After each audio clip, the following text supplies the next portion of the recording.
जंगल का राजा मिठू तोता था। मिठू तोते के न्याय से सभी पक्षी बहुत खुश थे। जंगल के राजा मिठू तोते का एक बेटा था।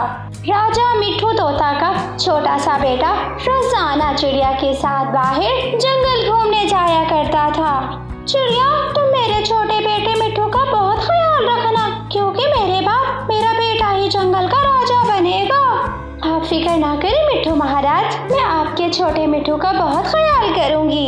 कालू जी, ये मिठू राजा कब मरेगा? मैं कब इस जंगल की रानी बनूंगी? गौरी, अगर हमें जंगल का राजा बनना है तो फिर पहले छोटे मिठू को ठिकाने लगाना होगा, बाद में बड़े मिठू राजा को। कालू, अभी वो छोटी चिड़िया उस छोटे मिठू तोते को झरने पर लेकर गई है। हम किसी न किसी तरह इस छोटे मिठू को मार देते हैं। हाँ, छोटे मिठू को मारेंगे हम, बड़ा मिठू महाराज वैसे ही मर जाएगा। कभी ऐसा सोचकर चिड़िया के पीछे उड़ते हैं। छोटे मिठू राजा, बताइए आपको कौन सा फूल लेना है? मुझे काले रंग का फूल लेना है। छोटे मिठू, यहाँ पर तो कोई काले रंग का फूल नहीं है, आप कोई लाल, गुलाबी या फिर पीले रंग का फूल ले लो। नहीं, मैं लूंगा तो काले रंग का फूल ही लूंगा। तो फिर ठीक है, आप यहाँ पर थोड़ी देर बैठो, मैं दूसरे झरने से जाकर आपके लिए काले रंग का फूल लेकर आती हूँ। चिड़िया छोटे मिठू की ख्वाहिश पूरी करने के लिए दूसरे झरने से काले रंग का फूल लेने चली जाती है। कौवा और कौवी छोटे मिठू के पास आ जाते हैं। छोटे सुंदर मिठू राजा जी, जंगल की दूसरी तरफ एक पक्षी बंदर का तमाशा कर रहा है, क्या तुम देखोगे बंदर का तमाशा? हाँ, मैं देखूंगा बंदर का तमाशा, आप मुझे ले चलें। तो फिर ठीक है, जल्दी से आकर मेरे ऊपर बैठ जाओ, अभी दिखाते हैं बंदर का तमाशा। फिर छोटा मिठू तोता कौवे की पीठ पर बैठ जाता है और वो उसे लेकर वहाँ से चले जाते हैं। वो दोनों दुष्ट कौवे छोटे मिठू को एक वीराने पर लेकर आ जाते हैं। आप मुझे कहाँ लेकर आए हो? यहाँ पर तो कुछ भी नहीं है, नो बंदर का तमाशा। कालू जी, बांधो इस छोटे मिठू राजा को पेड़ के साथ, अब ये मिठू राजा यहीं पर ही तड़प तड़प के मरेगा। फिर कालू उस छोटे मिठू राजा को एक पेड़ के साथ बांध देता है। मुझे छोड़ दो, मुझे मेरे पापा के पास जाना है, मुझे मेरे पापा के पास ले जाओ। फिर कौवे वहाँ से चले जाते हैं। मिठू, छोटे मिठू आप कहाँ हो? मिठू, छोटे मिठू महाराज आप कहाँ चले गए? छोटे मिठू को अपनी जगह पर बैठा हुआ ना देखकर चिड़िया तो रोने लग जाती है। छोटा मिठू कहाँ चला गया? अब तो मुझे मिठू महाराज नहीं छोड़ेगा, मैं कहाँ जाऊँ और उसको कहाँ से ढूंढ कर लाऊं? चिड़िया मिठू महाराज के पास जाती है और उसे सारी बात बताती है। चिड़िया, ये तुमने क्या कर दिया? तुमने मेरा बेटा ही खो दिया।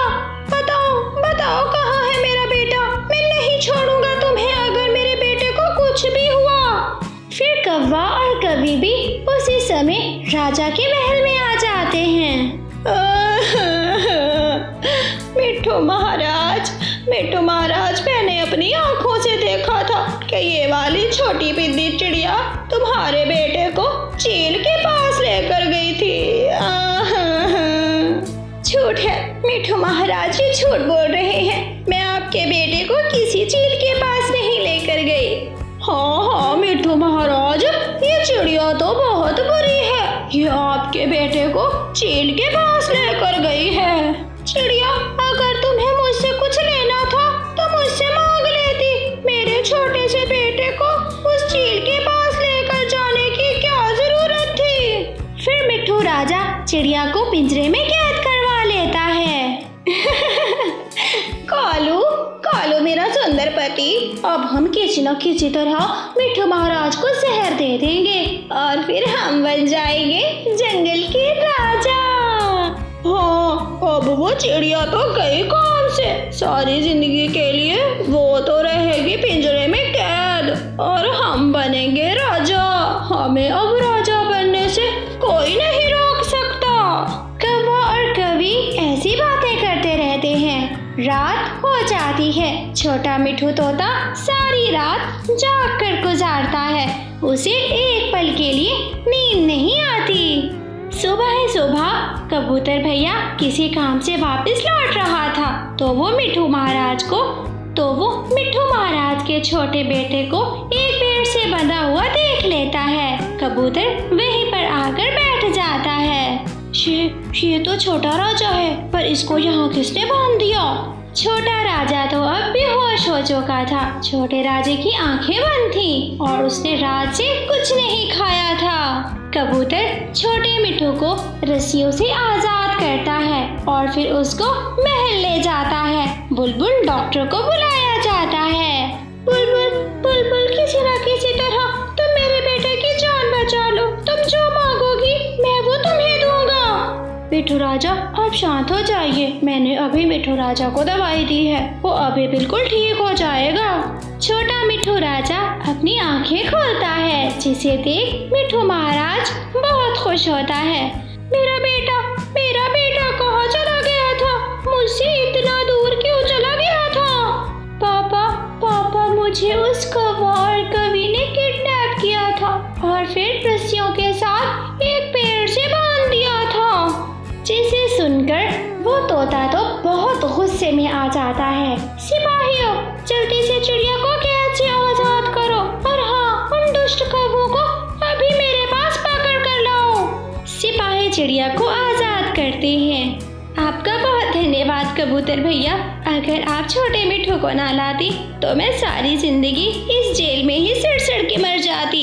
चिड़िया, मैं बहुत शर्मिंदा हूँ, मुझे माफ कर दो, लेकिन अब दोषी को सजा जरूर मिलेगी। कौवा और कवि, जल्दी चलो, तुम्हें मिठू महाराज ने बुलाया है। सिपाही क्या बात है? जरा कुछ बताओ तो सही। मिठू महाराज ने बुलाया है तो जरूर कोई जरूरी बात होगी, जल्दी चलो। कोरी, मुझे लगता है मिठू महाराज हमें अपनी जिंदगी में ही राजा बनाना चाहते हैं। फिर दोनों सिपाही के साथ महल में आ जाते हैं। कौवा और कवि जैसे ही महल में पहुंचते हैं, मिठू महाराज उन्हें एक पेड़ से उल्टा लटकवा देता है। कौवा और कवि जैसे ही महल में पहुंचते हैं, मिठू राजा उन्हें पेड़ से लटकवाकर बहुत मार पड़वाता है। सिपाही उनको डंडों से खूब मार रहा था। मारो, इन्हें खूब मारो और हाँ, इन्हें उम्र भर के लिए जेल में डाल दो। ऐसे कौवों को अपने किए की बहुत बुरी सजा मिलती है। चिड़िया को अपनी सच्चाई और मुखलसी की बिना पर बहुत भारी इनाम दिया जाता है। चाचा छमछम शहर के जंगल से आया था। सुंदरवन जंगल में आते ही चाचा छमछम ने अपनी टच मोबाइल की दुकान खोल ली थी। सुंदरवन जंगल के सभी पक्षी बहुत गरीब थे। उनमें से कोई भी ऐसा नहीं था कि जो टच मोबाइल खरीदना तो दूर की बात कभी देख भी सकता। सभी पक्षियों का रश लग जाता है। वो दूर बैठे हुए चाचा छमछम की दुकान के शीशे से मोबाइल देख रहे थे। उस जंगल का आवारा कालू कौवा अपनी माँ के पास जाता है। माँ, तू मुझे जल्दी से एक टच मोबाइल ले दे। मुझे दे पैसे, मैंने टच मोबाइल लेना है। अरे मेरी फूटी किस्मत, टिकम में निकट्ठू, काम धंधा तो कोई करते नहीं हो। तुम्हारी माँ उड़ नहीं सकती, लेकिन अपना भोजन भी लाती है, परंतु साथ में तुझे भी खिलाती है। जब भी देखो मुझे भोजन का ताना देती हो। ना लाया करो मेरा भोजन, मुझे टच मोबाइल लेकर दो। अरे मैं क्यों ला कर दूं? तुम्हारे पंख और तुम्हारे पैर सलामत है। जाकर कमाओ और अपना टच मोबाइल ले लो। अपना सोने का हार दे दो, जिसे मैं बेचकर मोबाइल ले आता हूँ। हट गंदी नजर वाला काला कौवा, तू मेरे हार पे नजरें रख के बैठा है, जो तुम्हारे पिताजी ने मुझे मुंह दिखाई में दिया था। हाँ, तो क्या हुआ? पिताजी मर गए हैं, अब मुंह दिखा के तूने क्या करना है? चल मुझे अपना हार दे दे। कालू कौवा जितनी भी जिद करता है, मगर उसकी माँ हार देने पर राजी नहीं होती। रात हो जाती है। कालू की माँ सो जाती है, मगर कालू आंखें खोले हुए था क्योंकि उसके दिमाग में सिर्फ टच मोबाइल का जुनून था। कालू अलमारी खोलता है, अपनी माँ का हाथ उठाकर वो घर से निकल जाता है। फिर सुबह हो जाती है। कालू की माँ अपनी अलमारी खुली हुई देखकर बहुत परेशान हो जाती है। वो निकम्मा निखट्टू कालू ले गया होगा, मेरा सोने का हार ले गया होगा। कालू कौवा वो हार लेकर सीधा सुनार की दुकान पर जाता है। उस हार के पैसे लेकर वो चाचा छमछम की दुकान से मोबाइल लेने चला जाता है। चाचा छमछम, मुझे अच्छा वाला टच मोबाइल दे दो। ये मोबाइल पूरे 20,000 में है, बहुत अच्छा चलेगा, ये वाला सैमसंग का मोबाइल है। हाँ हाँ, अच्छा चलने वाला हो, जिस पे नेट भी अच्छा चलता हो, मुझे मोबाइल दे दो। फिर चाचा छमछम पैसे लेता है, कालू को मोबाइल दे देता है। कालू खुशी खुशी वो मोबाइल लेकर अपने घर आ जाता है। माँ मैं आ गया, देखो मैं अपना टच मोबाइल ले आया हूँ। अबे निकम्मे निखट्टू, तुम जैसी औलाद तो किसी दुश्मन की भी ना हो। मेरी उम्र तो अभी बैठकर खाने की है, कमाने की नहीं। तुम हो के मेरा मुंह दिखाई वाला हार भी ले गए। माँ, जब तू मुझे मांगने पे नहीं देगी तो फिर मुझे चोरी ही करना पड़ेगी ना। अबे ओ चोर, अगर तू मेरा बेटा ना होता तो मैं तुम्हें अभी पुलिस के हवाले कर देती। तुम्हारे पिताजी ने कितने प्यार से ये हार बनवाया था, अरे तुमने बेचने में समय ही नहीं लगाया। कालू की माँ जितना भी कालू से कह रही थी, पर उसके कान पर तो जूं तक नहीं रेंगी। वो अपने टच मोबाइल की खुशी में अपनी माँ की बातें सुनी अनसुनी कर रहा था। मेरा सोने का हार, अरे मैं अगले जन्म में क्या मुंह दिखाऊंगी अपने पति को। फिर कालू की माँ वहाँ से दाना लेने के लिए चली जाती है। चिड़िया चिड़िया, मैं तो कहता हूँ थोड़े से पैसे जमा करके हमें भी एक मोबाइल ले लेना चाहिए। तोते भैया, मोबाइल तो बहुत महंगे हैं, हम गरीबों की इतनी औकात कहाँ कि हम एक टच मोबाइल ले सकें। चिड़िया, मोबाइल तो लेना ही पड़ेगा। अरे जब हम दूर कहीं घर से बाहर जाते हैं तो हमारी पत्नियां और बच्चे कितने परेशान रहते हैं। तोते भैया, बात तो आप ठीक ही कर रहे हो, मोबाइल तो अब लेना ही पड़ेगा, घर वालों को परेशानी से बचाना पड़ेगा। फिर चिड़िया और तोता अपने अपने घर चले जाते हैं। मिठू जी, आप मेरा सोने का हार बेच दे, मोबाइल लेना तो बहुत जरूरी है। अरे 2 मोबाइल हो जाएंगे, एक मोबाइल आपका और एक मोबाइल मेरा। फिर अगले दिन तोता अपनी पत्नी का हार बेचता है, रानू चिड़िया अपनी सोने की अंगूठी बेचती है और चाचा कबूतर अपनी पत्नी की बिंदी बेचता है। फिर वह सभी अपने अपने घर के लिए चाचा छमछम से एक एक टच मोबाइल लेकर आते हैं। कालू कौवा सारा दिन अपने घर में मोबाइल चलाता रहता, कभी वो लाउड म्यूजिक सुनता और कभी वो इंटरनेट चलाता रहता था। अरे ये क्या, मेरे बाद तो सभी पक्षियों ने मोबाइल ले लिए हैं। मेरे पास हरियाली तोती का नंबर, रानू चिड़िया का नंबर और लूसी कबूतरी का नंबर भी आ गया है। फिर कालू कौवा सबसे पहले हरियाली तोती का नंबर मिलाता है। तोता और तोती सो रहे थे, जैसे ही टेलीफोन की घंटी बजती है तो फिर दोनों उठ जाते हैं।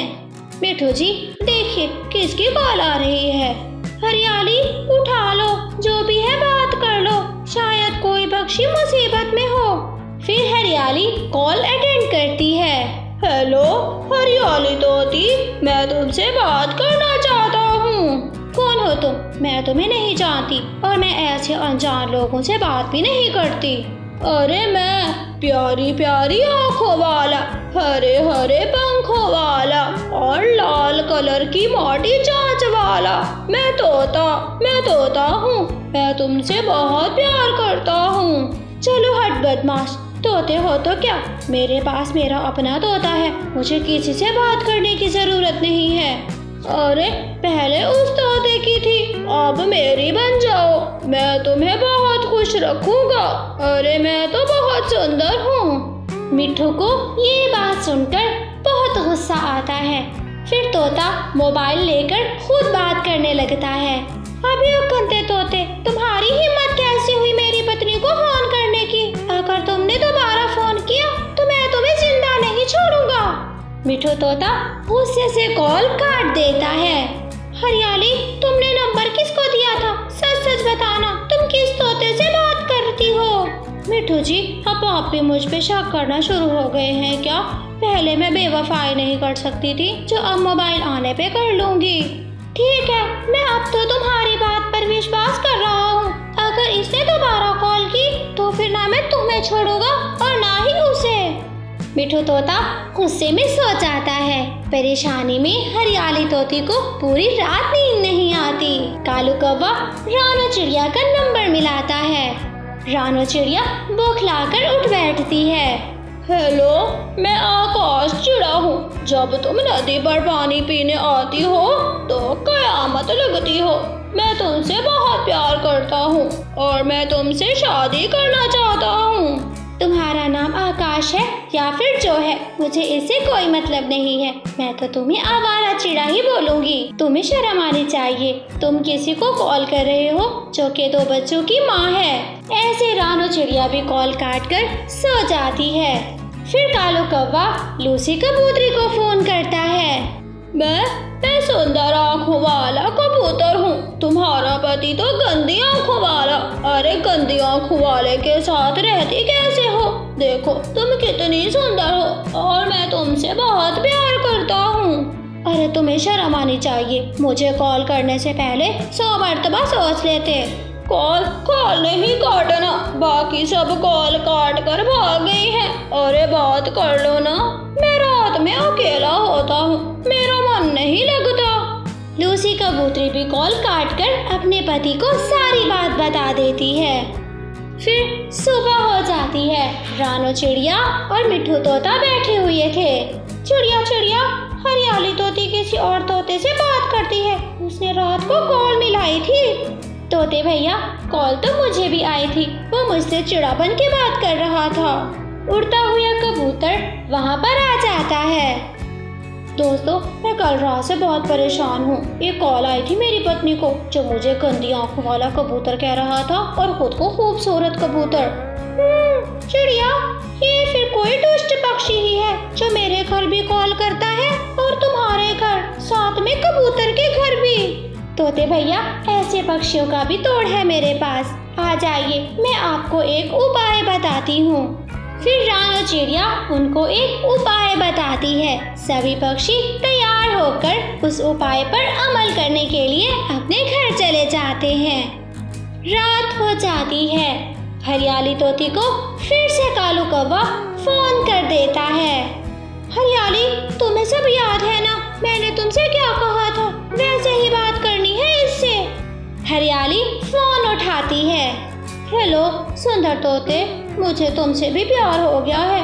अरे तुम्हारी सुंदर आवाज सुनकर मुझे भी रात में नींद नहीं आई थी। क्या तुम्हें वाकई मुझसे प्यार हो गया है और तुम मुझसे बात करना चाहती है? आपने खुद ही तो कहा था प्यारी चोंच वाले हैं आप और साथ में हरे पंखों वाले। मुझे हरे पंखों वाले तोते बहुत पसंद हैं।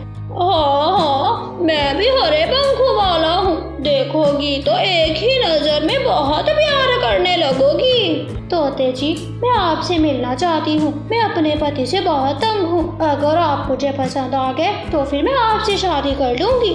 हाँ, कल शाम 5 बजे हम नदी किनारे मिलेंगे। मैं तुम्हें वहीं पर मिलने आऊँगा। ऐसा कहकर कालू कौवा फोन रख देता है। फिर अगली शाम 5 बजे कालू कौवा बहुत तैयार होता है। वो एक ऐनक लगाता है, सर पे टोपी लेता है। वो अपने पंखों पर हरा रंग कर लेता है। हरियाली तोती नदी पर पहले ही पहुंच जाती है।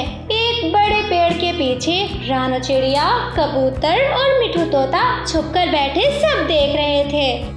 फिर कालू कौवा बन संवर कर वहाँ पर पहुँच जाता है। तोती तोती मैं आ गया, तुम्हारा हरा हरा तोता आ गया, हरे हरे पंखों वाला तोता। देखो मुझे ऐनक कैसी लग रही है। अरे तोते, आप तो एकदम मस्त लग रहे हैं, बहुत सुंदर लग रहे हैं। मुझे मेरे पति से अब प्यार नहीं रहा। हाँ, फिर बताओ कब चल रही हो मेरे साथ? आज ही चलती हो या फिर किसी और दिन चलना है? ये बात सुनकर मिट्ठू तोते का तो खून खौलने लगता है। अभी बताता हूँ मैं तुम्हें, बड़ा आया मेरी पत्नी को साथ ले जाने वाला गंदा। फिर रानू चिड़िया, मिट्ठू तोता और फिर कबूतर तीनों डंडा लेकर आते हैं और वो इसकी पिटाई करना शुरू कर देते हैं। वो इतना मारते हैं कि कालू के सर से टोपी उतर जाती है, आंखों से ऐनक उतर जाती है और पंखों पर लगा हरा रंग भी उतर जाता है।